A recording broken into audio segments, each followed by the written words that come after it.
Հրապարակ թերթի տեղեկություններով քրեակատարողական հիմնարկներից մեկում ընտրությունների գիշերը ծեծի էին ենթարկել կալանավորներին։ Առաջին տեղեկությունը ստացվեց կալանավայրից եւ պարզվեց, որ քաղաքացիական պայմանագիրը մեծ թվերով պարտվել է ընդդիմությանը։ Այն պահից, երբ լուրեր էին տարածվել, որ քաղաքացիական պայմանագիրը հաղթանակ է տանում, խցերից սկսել են վիրավորական հայոյախառն արտահայտություններ հնչեցնել իշխող ուժի եւ Փաշինյանի հասցեին։ Դրանից ժամեր անց բանտի օպերներն անսպասելի մտել եւ ջարդել են ըմբոստացած բանտարկյալներին։ Գրում է թերթը։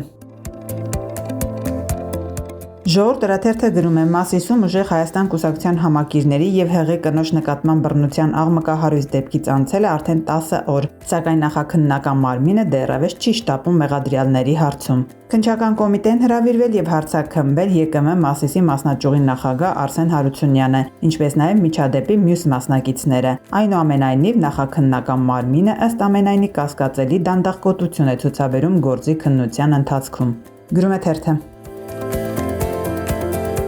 Իրավունք թերթը գրում է որոշ քաղաքական ուժերի, ավելի կոնկրետ 2026 թվականի համամասնական ընտրություններում մասնակցած, սակայն անցողիկ շեմը չհաղթահարած մի շարք կուսակցությունների տունը կռիվ է ընկել։ Նրանք իրար մեջ չեն կարողանում կիսել ֆինանսական ծախսերը, որոնք այդպես էլ չկարողացան հետ բերել։ Ինչ մեծ գումարների մասին է խոսքը՝ պաստառ, բուկլետ, պետական մուծումներ, վերջապես մեքենայի վառելիք, որպեսզի քարոզարշավ իրականացվի, սնունդ, թուղթ ու գրիչ։ Ֆինանսական ճգնաժամը որոշների մոտ հասել է այն աստիճանի, որ անգամ պարտք են վերցրել հարազատ բարեկամներից, ընկեր սանիկներից։ Ազգային ժողովի 2026 թվականի հունիսի 7-ի խորհրդարանական ընտրությունների նախնական արդյունքների համաձայն ընդհանուր առմամբ 105 միլիոն դրամ ընտրագրավի գումար հետ չի վերադարձվի օրենքով սահմանված 4%-ի շեմը չհաղթահարած 14 կուսակցությունների եւ կփոխանցվի պետական բյուջե։ Գրում է թերթը։